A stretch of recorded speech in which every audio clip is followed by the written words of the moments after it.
ওকে, তাহলে আমরা শুরু করি আমাদের দ্বিতীয় ক্লাসটা। দ্বিতীয় ক্লাসের শুরুতেই দেখুন যে অল্পপ্রাণ এবং মহাপ্রাণ ধ্বনির অনুশীলন আছে। আমরা গত ক্লাসে অল্পপ্রাণ এবং মহাপ্রাণ ধ্বনি শিখেছিলাম, তাই না? আজকের ক্লাসে কিছু অনুশীলন দেখে নেব, তাহলে আমাদের জন্য অনেক বেশি সহজ হবে। প্রথমেই দেখবেন অল্পপ্রাণ এবং মহাপ্রাণগুলো একটু এলোমেলো করে দেওয়া আছে। দ্বিতীয়ত অল্পপ্রাণ আর মহাপ্রাণ দিয়ে তৈরি কিছু শব্দ দেওয়া আছে, যে শব্দগুলো দুটি শব্দ, অনেক কাছাকাছি উচ্চারণ, একটি অল্পপ্রাণ দিয়ে লেখা আর একটি মহাপ্রাণ দিয়ে লেখা। তো এই অনুশীলনীগুলো যদি আপনারা করেন তাহলে অল্পপ্রাণ আর মহাপ্রাণের যে পার্থক্য, সেই পার্থক্যটা আপনারা বুঝতে পারবেন। আমি প্রথম অনুশীলনীটা করছি, আশা করছি আপনারা এই অনুশীলনীটা পারবেন, কারণ গত ক্লাসে কিন্তু আপনাদের স্বরধ্বনি আর ব্যঞ্জনধ্বনির উচ্চারণের পড়া ছিল। ক্লাস শেষে আমি বাকিদের সকলের পড়া শুনবো একজন একজন করে। এখন আমি 1 নম্বর অনুশীলনীটা একটু উচ্চারণ করছি, আপনারা মন দিয়ে শুনবেন। ক, চ, ট, ত, প, এগুলো সবগুলো কিন্তু অল্পপ্রাণ, এক সিরিয়ালে লেখা হয়েছে। তারপর রয়েছে খ, ছ, ঠ, থ, ফ, এগুলো আবার মহাপ্রাণ। এরপর রয়েছে গ, জ, ড, দ, ব, এই সিরিয়ালের গুলো অল্পপ্রাণ। তারপর রয়েছে ঘ, ঝ, ঢ, ধ, ভ, এগুলো আবার মহাপ্রাণ। আপনারা অবশ্যই এগুলো বাসায় অনুশীলন করবেন। এগুলো বাসায় অনুশীলন করলে আপনাদের জিভের জড়তা কিন্তু অনেকাংশে দূর হবে। তারপরে যে অল্পপ্রাণ মহাপ্রাণ কিভাবে উচ্চারণ করতে হবে বা কি পার্থক্য, এই জিনিসটা একটু বুঝতে পারবেন বা আপনারা সেভাবে অভ্যস্ত হবেন আর কি। আবার উচ্চারণ করি 1 নম্বর অনুশীলনী। এগুলো কিন্তু আমি আজকে ক্লাস শেষে আপনাদের কাছে শুনবো। ক, চ, ট, ত, প, খ, ছ, ঠ, থ, ফ, গ, জ, ড, দ, ব, ঘ, ঝ, ঢ, ধ, ভ। 2 নম্বর অনুশীলনীতে শব্দ দেয়া আছে অল্পপ্রাণ এবং মহাপ্রাণ ধ্বনি দিয়ে তৈরি। যেমন ধরুন, প্রথম শব্দটি হলো কিল, দ্বিতীয় শব্দটি হলো খিল। দুটি শব্দ একদমই কাছাকাছি, একটি লেখা ক দিয়ে আর একটি লেখা খ দিয়ে। সুতরাং যাদের অল্পপ্রাণের সমস্যা বা মহাপ্রাণের সমস্যা আছে, তারা যদি এই দুটি শব্দ উচ্চারণ করতে পারেন তাহলে বুঝতে হবে যে সমস্যাটা আপনার সমাধান হয়েছে বা এখন করতে পারছেন। আর যদি না হয় তাহলে দেখবেন যে দুটি শব্দ শুনতে একই রকম লাগছে। দেখুন উচ্চারণ কি হবে, কিল। কিল লেখা হয়েছে অল্পপ্রাণ ক দিয়ে, তাই আমরা কম জোর দিয়ে উচ্চারণ করবো, অর্থাৎ বাতাসের জোরটা কম থাকবে। কিল, খিল, খিল লেখা আবার খ দিয়ে, কিল, খিল। একইভাবে গাই, ঘাই। গাই হচ্ছে গ অল্পপ্রাণ, ঘাই আবার ঘ মহাপ্রাণ। গাই, ঘাই। চাল, ছাল। অর্থাৎ আমরা আসলে এই যে অল্পপ্রাণ মহাপ্রাণ ধ্বনিগুলো শব্দে কিভাবে ব্যবহার করছি, সেই জিনিসটি এখানে আমরা দেখতে পাচ্ছি। কিল, খিল, গাই, ঘাই, চাল, ছাল, জাল, ঝাল, টিক, ঠিক, ডাল, ঢাল, তালা, থালা, দান, ধান, পুল, ফুল। অর্থাৎ যেই ধ্বনিগুলো একদম কাছাকাছি উচ্চারণের, সেই ধ্বনিগুলো দিয়ে দুটি শব্দ তৈরি করা হয়েছে। বাবা, ভাবা, চকি, চোখি, পাকা, পাখা। অর্থাৎ এই যে ধ্বনিগুলোর মধ্যে সূক্ষ্ম যে পার্থক্য আছে, সেই পার্থক্যটা কিন্তু আমরা ধরতে পারছি এখানে। চাই, ছাই, চেটে, ছেটে, জানু, ঝানু, আটা, আঠা। আমি আবার একটু উচ্চারণ করছি, দেখবেন। কিল, খিল, গাই, ঘাই, চাল, ছাল, জাল, ঝাল, টিক, ঠিক, ডাল, ঢাল, তালা, থালা, দান, ধান, পুল, ফুল। বাবা, ভাবা, চকি, চোখি, পাকা, পাখা, চাই, ছাই, চেটে, ছেটে, জানু, ঝানু, আটা, আঠা। দুটি অনুশীলনী আমি আবার করছি, সমস্যা সমাধান পর্বে গিয়ে আমরা আবার আলোচনা করবো। এখন একটু আমরা দেখি। দুটি অনুশীলনী আমি আবার উচ্চারণ করছি, আপনারা মন দিয়ে শুনবেন, তারপরে আমরা একটু চন্দ্রবিন্দুর উচ্চারণে চলে যাব। ক, চ, ট, ত, প, খ, ছ, ঠ, থ, ফ, গ, জ, ড, দ, ব, ঘ, ঝ, ঢ, ধ, ভ। ওকে, আবার করছি, দেখবেন। ক, চ, ট, ত, প, অল্পপ্রাণ। খ, ছ, ঠ, থ, ফ, মহাপ্রাণ। গ, জ, ড, দ, ব, অল্পপ্রাণ।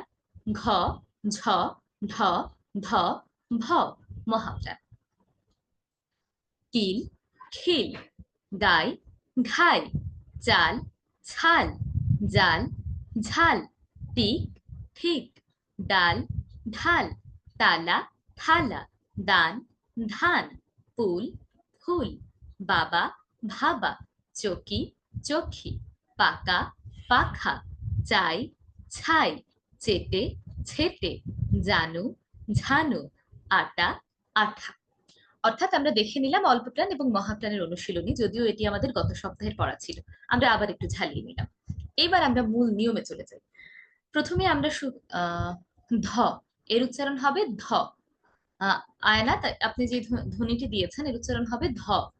ধ, ধান, ধান, এভাবে।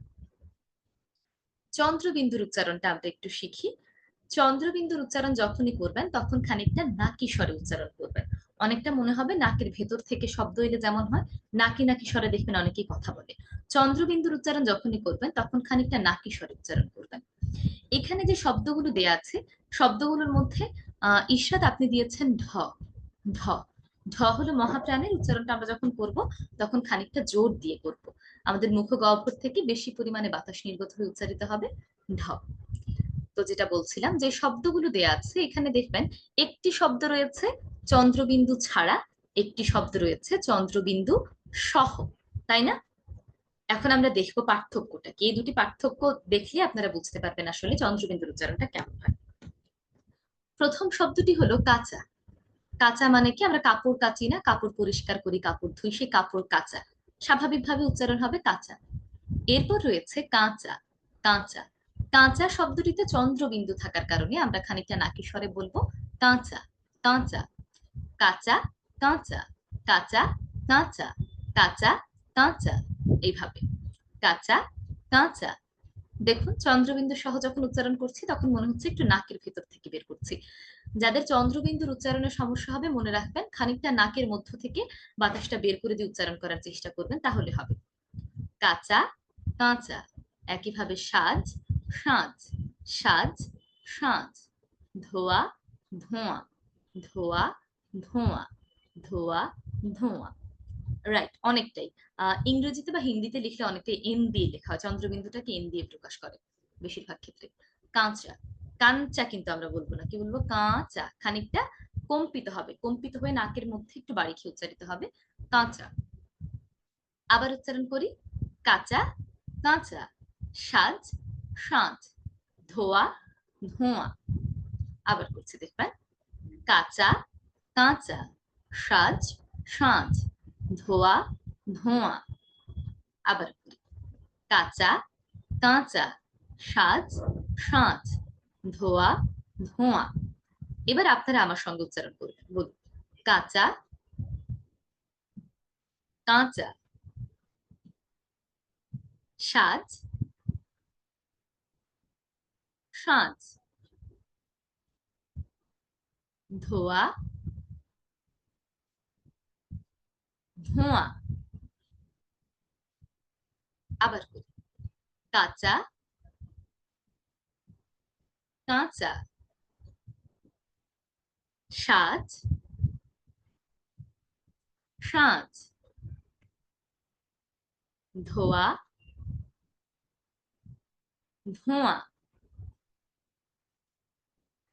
আবার উচ্চারণ করবেন আমার সঙ্গে, কাঁচা,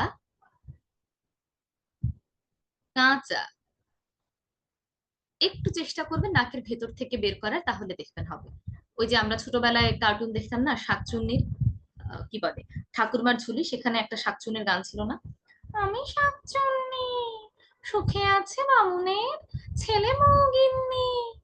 এমন একটা গান দেখবেন, শাকচুন্নি ক্যারেক্টারটা যে প্লে করে সে এমন একটা গান গায়। এই গানটাতে কিন্তু সে পুরোই নাকি স্বরে বলছে। কিন্তু আমরা তো আর শাকচুন্নি না, আমরা সাধারণ মানুষ, আমরা অবশ্যই সবগুলো নাকি স্বরে বলবো না। যেখানে যেখানে আমরা চন্দ্রবিন্দু দেখবো সেখানে সেখানে আমরা একটু নাকি স্বরে বলবো। আবার আমার সঙ্গে করবেন, কাঁচা, কাঁচা, সাজ, সাজ, ধোয়া, ধোঁয়া। এবার আমরা তিনটি ধ্বনি গত ক্লাসে আমরা শিখেছিলাম, অর্থাৎ যে ধ্বনিগুলো একটু আমাদের জন্য কঠিন মনে হয় সেই ধ্বনিগুলো আসলে আমরা শব্দে কিভাবে ব্যবহার করব সেই নিয়মগুলোই আজকে আমরা দেখছি। এরপরে রয়েছে র, র এবং রহের উচ্চারণ আমরা কিভাবে করব। দেখুন, কাঁচা, হ্যাঁ কাঞ্চা বললে যেমন হয় না, কাঞ্চা, KANCHA, কাঞ্চা, অনেকটা তেমন। কান না বলে কাঁচা, নতে পুরোপুরি নটা আপনি উচ্চারণ করবেন। এই যে কাঁচা বা চন্দ্রবিন্দুটা দেখবেন হিন্দিতে কিংবা ইংরেজিতে চন্দ্রবিন্দুর জায়গায় বেশিরভাগ ক্ষেত্রে ন ব্যবহার করে, খানিকটা একটু নাকিস্বরে কম্পিত হয়ে উচ্চারিত হবে। এবার আমরা ওই যে মরা, মরা এই জিনিসগুলো নিয়ে একটু আলোচনা করি, অর্থাৎ র, র এবং রহের উচ্চারণ। রহের উচ্চারণ আমরা অনেক ক্ষেত্রেই পারি না, আজকে আমরা দেখবো সেগুলো। প্রথমে চলে যাই র, যেটাকে আমরা বলি বয়ে বিন্দু র। দেখুন আপনাদের লেকচার শিটে শুরুতেই রয়েছে। র এর উচ্চারণ আমরা গত ক্লাসে দেখেছিলাম, জিহ্বার অগ্রভাগটা সামনের পাটির দাঁতের গোড়ায় স্পর্শ করে উচ্চারিত হয় র, র। যেমন ধরুন মরা, যখন আপনি মরা উচ্চারণ করছেন তখন জিভটা সামনের দিকে থাকবে, এটা একটু খেয়াল রাখবেন। হ্যাঁ, ধরুন আপনি র এর উচ্চারণ করতে পারছেন না, তাহলে আপনাকে খেয়াল রাখতে হবে কি, র এর উচ্চারণ সামনের দিক থেকে হবে আর র এর উচ্চারণ ভেতরের দিক থেকে হবে। আপনি যদি র এর উচ্চারণ সামনের দিক থেকে করেন, জিভটাকে মুখের সামনের দিকে রেখে র এর উচ্চারণ করেন, তাহলে অবশ্যই আপনার র এর উচ্চারণ হবে। আপনি ভুল করতে চাইলেও তখন ভুল হবে না যদি জিভ সামনের দিকে থাকে। যেমন ধরুন মরা, মরা। এরপর রয়েছে মরা। পরের শব্দটির ক্ষেত্রে যেহেতু এটি র, সেহেতু আমরা যে কাজটা করব, জিভটাকে খানিকটা ভাঁজ করে ভেতরের দিকে নিয়ে যাব। কিভাবে আমি গত ক্লাসে দেখিয়েছিলাম, একটু লক্ষ্য করবেন। র মানে মুখটাকে একটু জিভটাকে একটু মুখের ভেতরের দিকে নিয়ে উচ্চারণ করবেন। মরা। আপনি যখনই জিভটাকে মুখের ভেতরের দিকে নিয়ে গিয়ে উচ্চারণ করবেন, তখন আপনি চাইলেও সেটাকে র এর মতো করে উচ্চারণ করতে পারবেন না, সেটা সঠিক উচ্চারণটাই হবে মরা, মরা, মরা। একইভাবে পরা মানে কি, পরিধান করা, পরা, যেহেতু র, জিভটা সামনের দিক থেকে উচ্চারিত হবে, পরা। এরপর রয়েছে পড়া, মানে স্টাডি বা লেখাপড়া করা আর কি, সেক্ষেত্রে জিভটা ভেতরের দিকে কি উচ্চারিত হবে, পড়া। মরা, মরা, পড়া, পড়া, করা, করা। আবার বলছি, মরা, মরা, পড়া, পড়া, করা, করা। আবারও বলছি, মরা, মরা, পড়া, পড়া, করা, করা। আপু যদি উচ্চারণটা আবার বলতেন। হ্যাঁ হ্যাঁ, আবার বলছি, দেখুন র এর উচ্চারণটা যখন আমরা করব তখন কি হবে, যখনই দেখবেন র এর উচ্চারণ, মনে রাখবেন জিহ্বাটা সামনের দিকে থাকবে, সামনের পাটির উপরের, সামনের উপরের পাটির দাঁতের গোড়ায় স্পর্শ করে উচ্চারিত হবে মরা। আর যখনই র আসবে তখন জিহ্বাটা ভেতরের দিকে ভাঁজ হয়ে চলে যাবে, উচ্চারিত হবে র। যেমন মরা, মরা, পড়া, পড়া, করা, করা। এবার আপনারা আমার সঙ্গে একটু বলবেন, সবাই বলবেন, মরা, মরা, পড়া, পড়া, করা, করা। আবার উচ্চারণ করবেন, মরা,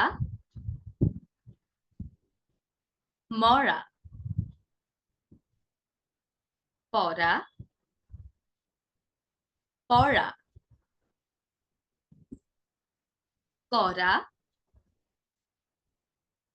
করা। আরেকবার করবেন। খেয়াল রাখবো আমরা, র এর ক্ষেত্রে জিহ্বাটা সামনের দিকে থাকবে, র এর ক্ষেত্রে জিহ্বাটা ভেতরের দিকে থাকবে। আবার করবেন, মরা, মরা, পড়া,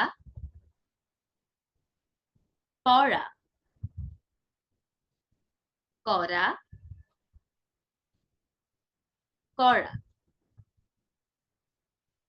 এইবার আমরা দেখে নেব রহের উচ্চারণ। যেমন প্রথমেই রয়েছে দৃঢ়, আমরা অনেকে একে উচ্চারণ করতাম দৃঢ়, দৃঢ় নয়, এর সঠিক উচ্চারণটি হবে দৃঢ়, দৃঢ়, দৃঢ়।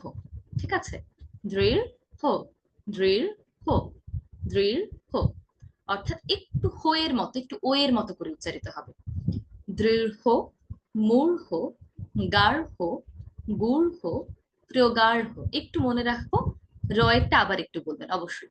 যখন র উচ্চারণ করবেন তখন জিহ্বার সামনের অংশটা সামনের পাটির ওপরের পাটির দাঁতের গোড়ায় স্পর্শ করে উচ্চারিত হবে মরা, মরা, খুব স্বাভাবিকভাবে মরা, মরা। এভাবে রহ কিভাবে? দৃঢ়, মূঢ়, গার্হ, গূঢ়, প্রগাঢ়, অশ্বারূঢ়, বিমূঢ়, প্রৌঢ়, আষাঢ়, রাঢ়। আষাঢ় বা রাঢ়ের ক্ষেত্রে কেন আমরা আষাঢ় বা রাঢ় বললাম, একটা প্রশ্ন আসে, তাই না? সব ক্ষেত্রে আমরা হো এর মতো করে বলেছি, যেমন দৃঢ়, মূঢ়, গার্হ। তাহলে আষাঢ়ের ক্ষেত্রে তো আষাঢ় হওয়া উচিত ছিল, বা রাঢ়ের ক্ষেত্রে তো রাঢ় হওয়া উচিত ছিল। কেন হচ্ছে না? দেখুন, যখনই হচ্ছে কোনো বিশেষ্য শব্দ থাকবে, হ্যাঁ, দৃঢ়, জি জি, দৃঢ় হবে না, দৃঢ়, দৃঢ় শেষে হো এর মতো হবে, কিন্তু র, র এভাবে হবে, দৃঢ়। যখনই কোনো বিশেষ্য শব্দ থাকবে, শব্দটি বিশেষ্য এবং তার মধ্যে রহ আছে, তখন আমরা আর হো এর মতো করে বলবো না, তখন র এর মধ্যে আমরা থেমে যাব। তখন যেমন আষাঢ় না বলে আমরা বলবো আষাঢ়, কারণ আষাঢ় হলো একটি বিশেষ্য, একটি ঋতুর নাম। একইভাবে রাঢ় হলো একটি নদীর নাম। দুটি বিশেষ্য হওয়াতে আমরা কি করব, হো এর মতো না করে অর্ধেক এসে থেমে যাবো, অর্থাৎ আষাঢ়, রাঢ়। আবার একটু বলছি, দেখুন, দৃঢ়, মূঢ়, গার্হ, আমি একদম ভেঙে ভেঙে উচ্চারণ করছি, গূঢ়, প্রগাঢ়, অশ্বারূঢ়, বিমূঢ়, প্রৌঢ়, আষাঢ়, রাঢ়। আরেকটা জিনিস দেখুন, এটা কিন্তু প্রগাঢ় হবে না, নয়, কি হবে, প্রো। ওকার দিলে যেমন হয়, ওকার উচ্চারণ করার সময় ওকার দিয়ে উচ্চারণ করবেন। গাঢ় না বলে বলবেন গাঢ়।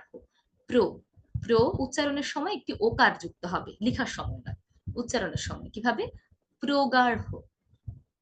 আবার একটু করি, দেখুন, দৃঢ়, মূঢ়, গার্হ, গূঢ়, প্রগাঢ়, অশ্বারূঢ়, বিমূঢ়, প্রৌঢ়, আষাঢ়, রাঢ়। দুটো লাইনই আবার করি, মরা, মরা, পরা, পড়া, করা, করা। দৃঢ়, মূঢ়, গার্হ, গূঢ়, প্রগাঢ়, অশ্বারূঢ়, বিমূঢ়, প্রৌঢ়, আষাঢ়, রাঢ়। এই ছিল আমাদের ধ্বনির উচ্চারণ শব্দতে কিভাবে হয় সেটি। এবার আমরা রফলের উচ্চারণটা একটু শিখবো। বিভিন্ন ক্ষেত্রে আমরা রফলের উচ্চারণ করি, অনেক ক্ষেত্রে আমরা ভুল উচ্চারণ করি। আজকে আমরা একটু সঠিক উচ্চারণগুলো শিখে ফেলি। দেখুন, একটি বাক্য দেয়া আছে শুরুতে, বাক্যটি হলো, প্রথম প্রথম প্রভাত কাকাকে প্রাণীর চেয়ে প্রিয় মনে হতো। প্রথমে যে শব্দটি রয়েছে তা হলো প্রথম। এই শব্দকে আমরা অনেকে উচ্চারণ করি প্রথম। প্রথম নয়, এর উচ্চারণ হবে প্রথম। কি হবে বলুন তো?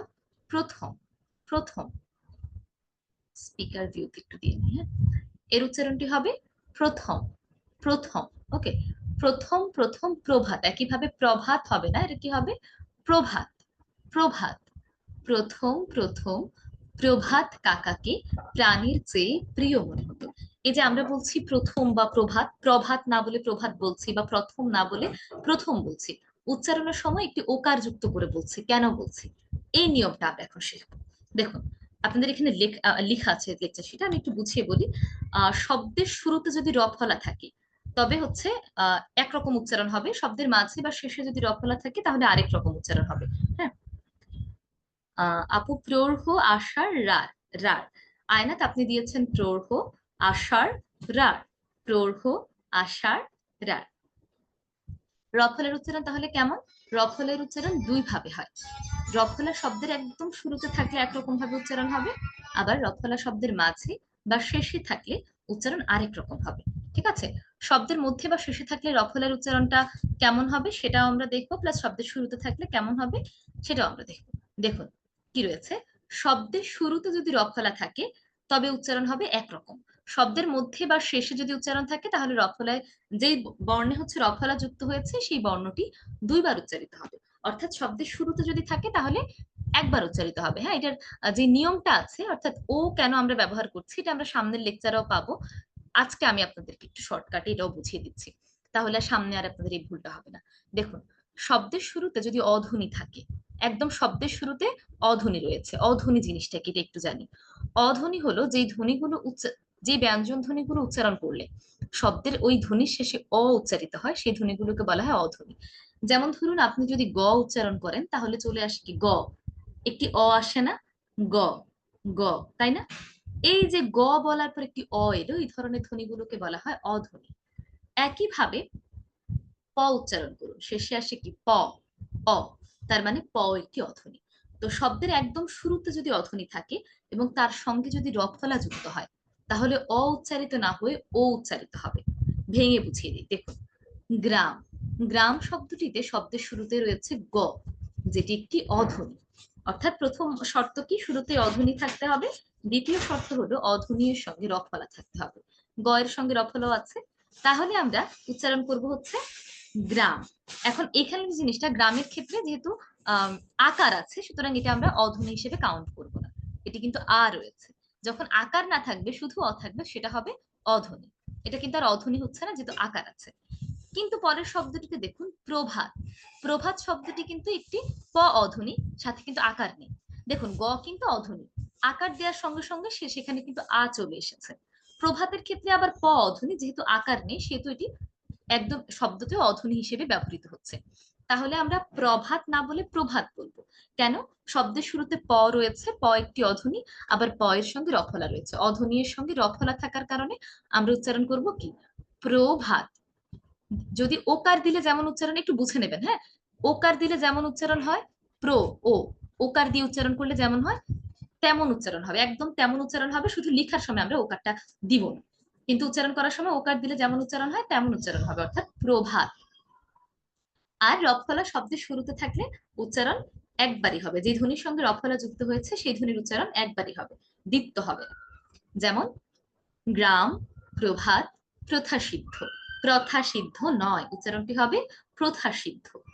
গ্রাম, প্রভাত, প্রথা সিদ্ধ, প্রকোষ্ঠ, প্রভঞ্জন। দেখুন প্রকোষ্ঠ নয়, কি প্রকোষ্ঠ। একইভাবে প্রভঞ্জন হবে না, কি হবে প্রভঞ্জন।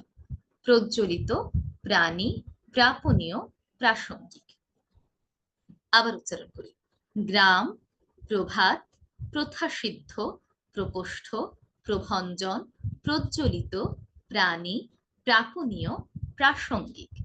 আবার বলছি, গ্রাম, প্রভাত, প্রথা সিদ্ধ, প্রকোষ্ঠ, প্রভঞ্জন, প্রজ্বলিত, প্রাণী, প্রাপণীয়, প্রাসঙ্গিক। ওকে, এবার আমরা দ্বিতীয় নিয়মে যাই। এটা ছিল কি রফলা শব্দের শুরুতে। আমরা কি শিখেছিলাম শুরুর দিকে, যে রফলার উচ্চারণ দুই রকম হয়। শব্দের শুরুতে রফলা থাকলে উচ্চারণ কেমন হয় এটা আমরা দেখলাম। এইবার দেখবো শব্দের মাঝে বা শেষে যদি রফলা যুক্ত হয় তাহলে কিভাবে উচ্চারণ করবো। দেখুন, শব্দের মাঝে বা শেষে যদি রফলা যুক্ত হয়, তাহলে যে ধ্বনির সঙ্গে রফলা যুক্ত হয়েছে সেই ধ্বনির দ্বিত্ব হবে। দ্বিত্ব মানে কি? দ্বিত্ব মানে হলো ডাবল উচ্চারণ, দুইবার উচ্চারণ হবে। অর্থাৎ শব্দের মাঝে বা শেষে যদি রফলা যুক্ত হয়, তাহলে যেই ধ্বনির সঙ্গে রফলা যুক্ত হয়েছে সেই ধ্বনিকে আমরা দুইবার করে উচ্চারণ করব। যেমন অভ্র, অভ্র, দেখুন দুইবার আসছে অভ্র। যদি দুইবার উচ্চারণ, আমাদের অনেক আসলে অভ্র উচ্চারণ করতে করতে আমরা এভাবেই সঠিকটি উচ্চারণ করি, যেন আমরা টের পাই না আমরা যে দুইবার উচ্চারণ করছি। আপনি যদি এটাকে একবার উচ্চারণ করতেন তাহলে উচ্চারণ হতো অভ্র, অভ্র, তাই না? এখন আমরা বলছি অভ্র, দেখুন তো অভ্র, দুইবার আসছে ভ, অর্থাৎ একটু জোর দিয়ে উচ্চারণ করলে হয়ে যাবে অভ্র। একইভাবে বিভ্রান্ত, বিভ্রান্ত, আমরা কিন্তু বিভ্রান্ত বলছি না, একবার উচ্চারণ করলে উচ্চারণটি হতো বিভ্রান্ত, কিন্তু আমরা উচ্চারণ করছি বিভ্রান্ত। দেখুন ভ দুইবার আসছে, বিভ্রান্ত, বিভ্রান্ত। কেন হচ্ছে এটা? কারণ বিভ্রান্ত শব্দটিতে দেখুন শব্দের মাঝে রফলা যুক্ত হয়েছে, তাই আমরা বিভ্রান্ত না বলে বলছি বিভ্রান্ত। অভ্র, বিভ্রান্ত, দীপ্র, পবিত্র, সাগ্রহ, আগ্রহ, পথশ্রম। পথশ্রম নয়, এর উচ্চারণ হবে পথশ্রম। আবার বলছি, দেখবেন পথশ্রম। আগামী ক্লাসে আমি সকলের কাছে কিন্তু শুনতে চাইবো, হ্যাঁ। এর উচ্চারণ কি হবে? পথশ্রম, রুদ্র, বিদ্রোহ। আবার বলি, অভ্র, বিভ্রান্ত, দীপ্র, পবিত্র, সাগ্রহ, পথশ্রম, রুদ্র, বিদ্রোহ। খুব একটা এটা নিয়ে প্রেশার নেওয়ার দরকার নেই যে বারবার মনে রাখতে হবে, দুইবার উচ্চারণ করতে হবে। একটু সহজ ভাবে মনে রাখার চেষ্টা করবেন। আমরা একটু জোর দিয়ে উচ্চারণ করলে দুইবার উচ্চারিত হয়ে যাচ্ছে, স্বাভাবিকভাবে আমরা এই ধ্বনিগুলো আসলে এই শব্দগুলোর উচ্চারণ আমরা সঠিকভাবেই করতে পারি। অভ্র, বিভ্রান্ত, দীপ্র, পবিত্র, সাগ্রহ, পথশ্রম, রুদ্র, বিদ্রোহ। তাহলে আমরা দেখে নিই রফলের আবার একটু বলি, রফলের উচ্চারণ কয় ভাবে হয়? রফলের উচ্চারণ দুই ভাবে হয়। শব্দের শুরুতে রফলা থাকলে একভাবে উচ্চারণ হবে, শব্দের মাঝে বা শেষে থাকলে আরেকভাবে উচ্চারণ হবে। শব্দের শুরুতে যদি রফলা থাকে তাহলে খুব স্বাভাবিকভাবে উচ্চারিত হবে, ওই বর্ণের বা ধ্বনির দ্বিত্ব হবে না। শব্দের মাঝে বা শেষে যদি রফলা যুক্ত হয় তাহলে যে ধ্বনির সঙ্গে রফলা যুক্ত হয়েছে সেই ধ্বনির দ্বিত্ব হবে, মানে ডাবল উচ্চারণ হবে। তাহলে দুটোই আবার উচ্চারণ করি, সবাই একটু মিলিয়ে দেখবেন। গ্রাম, প্রভাত, আবারও বলছি এটা কিন্তু প্রভাত নয়, কি হবে? প্রভাত। গ্রাম, প্রভাত, প্রথাসিদ্ধ, প্রকোষ্ঠ, প্রভঞ্জ। প্রকোষ্ঠ কিন্তু না, এটা একটু খেয়াল রাখবেন, ঠ রয়েছে, হ্যাঁ, প্রকোষ্ঠ। আগামী ক্লাসে দেখবেন পড়া দেওয়ার সময় অনেকেই এই ভুলটা করছেন, প্রকোষ্ঠকে প্রকোষ্ঠ বলছেন। এর উচ্চারণ কি হবে? প্রকোষ্ঠ। প্রভঞ্জন, প্রজ্বলিত, প্রাণী, প্রাপণীয়, প্রাসঙ্গিক। আবার বলছি, গ্রাম, প্রভাত, প্রথাসিদ্ধ, প্রকোষ্ঠ, প্রভঞ্জন, প্রজ্বলিত, প্রাণী, প্রাপণীয়, প্রাসঙ্গিক। 2 নম্বর হলো অভ্র, বিভ্রান্ত, দীপ্র, পবিত্র, সাগ্রহ, পথশ্রম, রুদ্র, বিদ্রোহ।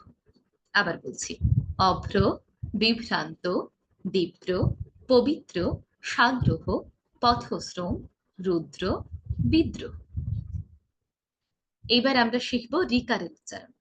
রিকারের উচ্চারণ আর রফলের উচ্চারণ কাছাকাছি, র এর মতো খানিকটা, পার্থক্যটা একটু দেখে নিই। দেখুন, রিকার উচ্চারণে রিকার যুক্ত বর্ণের দ্বিত্ব হবে, অর্থাৎ আমরা দেখেছি রফলার ক্ষেত্রে শব্দের মাঝে বা শেষে যদি রফলা যুক্ত হয় তাহলে যে ধ্বনির সঙ্গে যুক্ত হচ্ছে সেই ধ্বনির দ্বিত্ব হবে।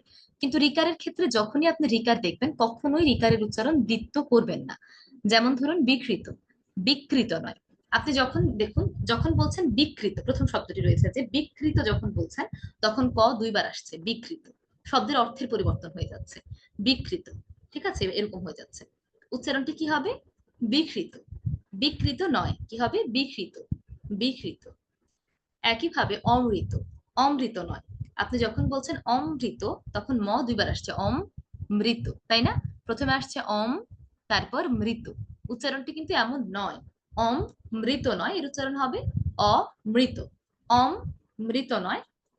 দেখুন, যদি আমি ভেঙে ভেঙে বলি তাহলে যদি আপনি দ্বিত্ব করেন উচ্চারণটি হয় অম মৃত, প্রথমে অ ম, তারপর মৃত, অম মৃত, 2 বার আসছে ম।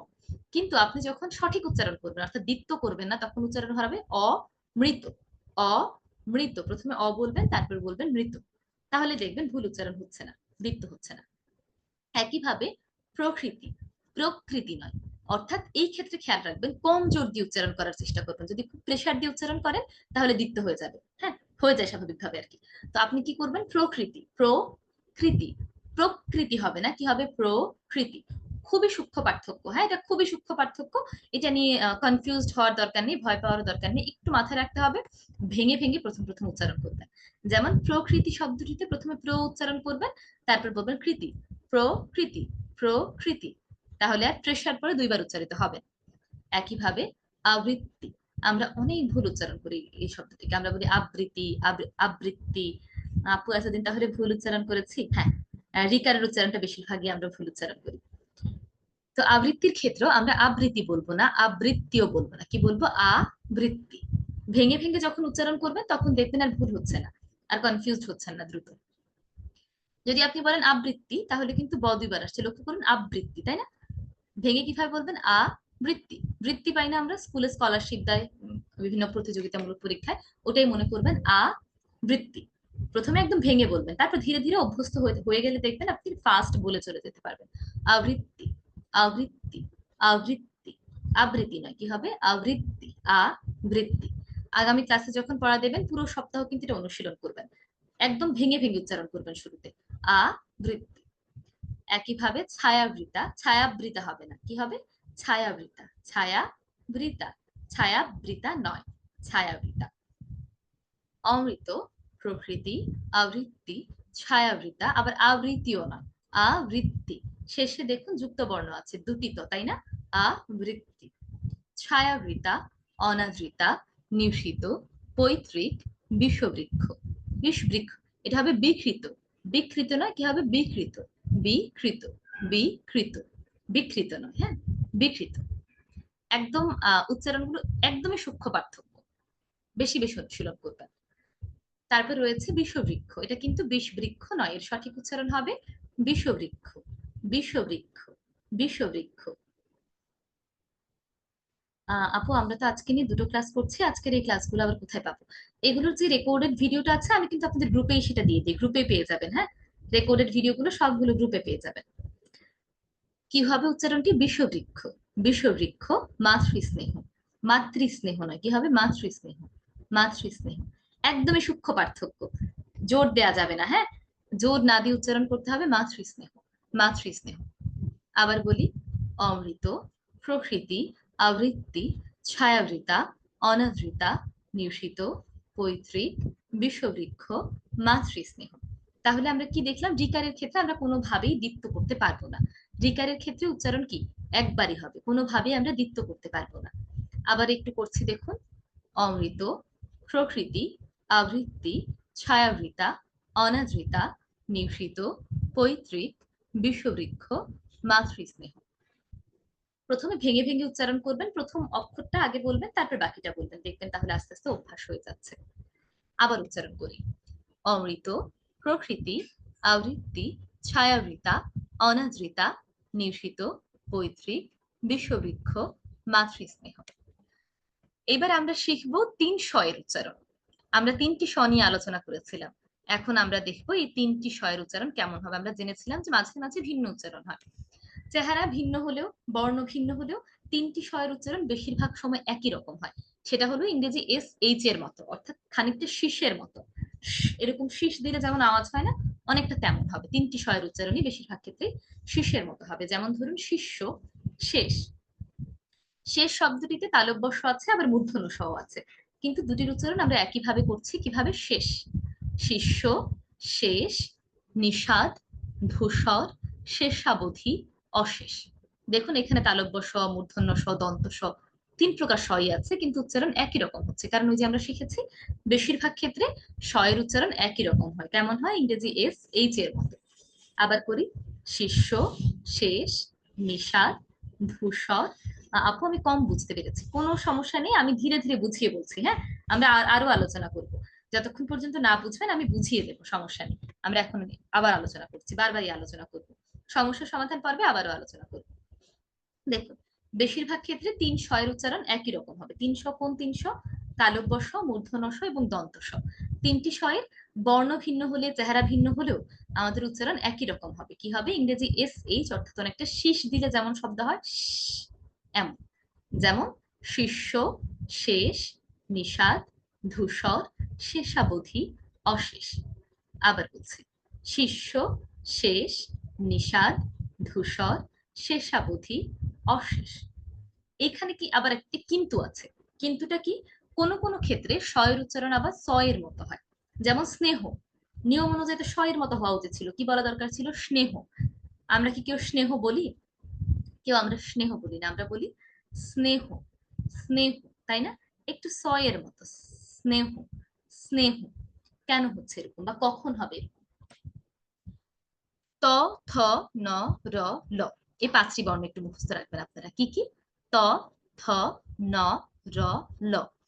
এই বর্ণগুলোর আগে যদি স যুক্ত হয়, যেই সই হোক, এই বর্ণগুলোর আগে কোনো স যুক্ত হলে স-এর উচ্চারণ ইংরেজি এস এর মতো বা স এমন হবে, এস বা স।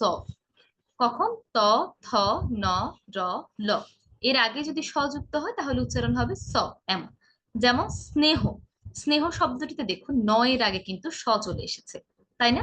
ন এর আগে স থাকার কারণে আমরা স্নেহ না বলে স এর মতো করে বলবো স্নেহ।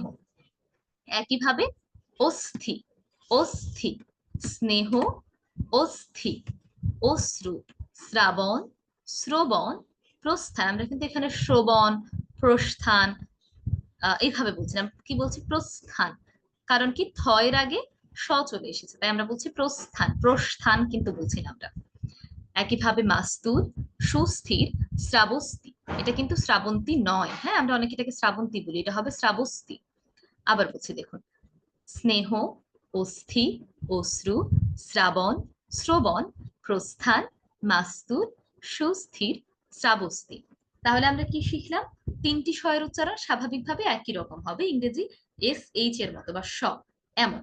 তবে ত, থ, ন, র, ল, এই 5টি বর্ণের আগে যদি স আসে তাহলে তার উচ্চারণ হবে অনেকটা স এর মতো। কেমন? স্নেহ, অস্থি, অশ্রু, শ্রাবণ, শ্রবণ, প্রস্থান, মাস্তুল, সুস্থির এবং শ্রাবস্তি। তাহলে দুটি আমি আবার উচ্চারণ করি, দেখুন। শ্রাবস্তি শব্দের অর্থ হলো প্রাচীন নগরী, এনসিয়েন্ট সিটি হয় না, এমন প্রাচীন নগরী। যেমন হতে পারে আমাদের ওই যে নারায়ণগঞ্জে একটা আছে না, তেমন আর কি। আবার একটু দুটি বলি, দেখুন। শিষ্য, শেষ, নিষাদ, ধূসর, শেষাবধি, অশেষ। স্নেহ, অস্থি, অশ্রু, শ্রাবণ, শ্রবণ, প্রস্থান, মাস্তুল, সুস্থির, শ্রাবস্তি। এবার আমি শুরু থেকে আজকের লেকচারে যা যা আমরা শিখলাম সবগুলো আবার রিপিট করব। আপনারা একটু মন দিয়ে শুনবেন, তারপর সমস্যা সমাধান পর্বে আমরা সবার সমস্যা নিয়ে আবার আলোচনা করব। একদম শুরুতেই দুটি অনুশীলনী দেয়া আছে, আমি একটু অনুশীলনী গুলো উচ্চারণ করি, দেখবেন। ক, চ, ট, ত, প। খ, ছ, ঠ, থ, ফ। গ, জ, ড, দ, ব। ঘ, ঝ, ধ, ধ, ভ। অনুশীলনী 2। তিল, খিল, গাই, ঘাই, চাল, ছাল, জাল, ঝাল, টিক, ঠিক, ডাল, ঢাল, তালা, থালা, দান, ধান, ফুল, ফুল, বাবা, ভাবা, চকি, চোখি, পাকা, পাখা, চাই, ছাই, চেটে, ছেটে, জানু, ঝানু, আটা, আঠা। এবার আমরা দেখবো চন্দ্রবিন্দু এর উচ্চারণ। চন্দ্রবিন্দু এর উচ্চারণের সময় আমরা কি বলেছিলাম, খানিকটা নাকি স্বরে উচ্চারণ করবো। যেমন কাঁচা, কাঁচা। কাঁচা শব্দটিতে চন্দ্রবিন্দু নেই, তাই আমরা স্বাভাবিকভাবে উচ্চারণ করছি। কাঁচা শব্দটিতে চন্দ্রবিন্দু আছে, তাই আমরা খানিকটা নাকি স্বরে উচ্চারণ করছি। কাঁচা, কাঁচা। সাজ, সাজ। ধোয়া, ধোঁয়া। এবার র, র এবং রহের উচ্চারণ। র এর ক্ষেত্রে জিহ্বার অগ্রভাগ সামনের দাঁতের আহ উপরের পাটির গোড়ায় স্পর্শ করে উচ্চারিত হবে। আর র এর ক্ষেত্রে জিহ্বাটা ভাঁজ হয়ে একদম মুখ গহ্বরের অভ্যন্তরে গিয়ে উচ্চারিত হবে। যেমন মরা, মরা, পরা, পড়া, করা, করা। আবার বলি, মরা, মরা, পরা, পড়া, করা, করা। রহের ক্ষেত্রে কি হবে, অনেকটা হয়ের মতো উচ্চারণ হবে শেষে। যেমন দৃঢ়, মূঢ়, গার্হ, গূঢ়, প্রগাঢ়, অসারূঢ়, বিমূঢ়, প্রৌঢ়, আষাঢ়, রাঢ়। রফলের ক্ষেত্রে কি হবে, রফলের উচ্চারণ দুই রকম হয়। শব্দের শুরুতে রফলা থাকলে একরকম উচ্চারণ হবে, শব্দের মাঝে বা শেষে রফলা থাকলে আরেক রকম উচ্চারণ হবে। শব্দের শুরুতে যদি রফলা থাকে তাহলে যে ধ্বনির সঙ্গে রফলা যুক্ত হয়েছে সেই ধ্বনির দ্বিত্ব হবে না, সেই ধ্বনি আমরা একবারে উচ্চারণ করব। যেমন গ্রাম, প্রভাত, প্রথাসিদ্ধ, প্রকোষ্ঠ, প্রভঞ্জন, প্রজ্বলিত, প্রাণী, প্রাপণীয়, প্রাসঙ্গিক। প্রকোষ্ঠ কিন্তু নয়, কি হবে, প্রকোষ্ঠ, প্রকোষ্ঠ, এইভাবে। 2 নম্বর হলো অভ্র, বিভ্রান্ত। এই ক্ষেত্রে কি, রফলা শব্দের মাঝে বা শেষে যুক্ত হলে যে ধ্বনির সঙ্গে রফলা যুক্ত হয়েছে সেই ধ্বনির দ্বিত্ব হবে। ওকে, আবার বলছি, হ্যাঁ। তাহলে এগুলো উচ্চারণ করি। অভ্র, বিভ্রান্ত, দীপ্র, পবিত্র, সাগ্রহ, পথশ্রম, রুদ্র, বিদ্রোহ। ওকে, এইবার আমরা শিখবো, একটু দেখে নিই রিকারের উচ্চারণটা। রিকারের উচ্চারণে কি কি আছে। রিকারের উচ্চারণের ক্ষেত্রে আমরা দ্বিত্ব করতে পারবো না। দৈনন্দিন জীবনে কি আপনি শব্দগুলো এভাবে উচ্চারণ করে থাকেন? I mean some of this word sound really weird, normally people don't talk like this. আসলে বেশিরভাগ ক্ষেত্রে হয় কি, আমরা অনেকেই সঠিক উচ্চারণটা জানি না বিধায় সঠিকভাবে উচ্চারণ করি না। এখন যদি আপনি দৈনন্দিন জীবনের কথা বলেন, আমাদের সকলেরই কিন্তু একটি আঞ্চলিক ভাষা আছে। সুতরাং দেখা যায় আমি যখন যেখানে থাকি বা যেই পরিবেশে থাকি আমি সেইভাবেই কথা বলার চেষ্টা করি। ধরুন আমি গ্রামে গেলাম, আমার গ্রামের যারা রিলেটিভস আছে ওনাদের সঙ্গে কথা বলছি, তখন কিন্তু আমি আঞ্চলিক ভাবেই কথা বলছি যেভাবে তারা কমফোর্টেবল।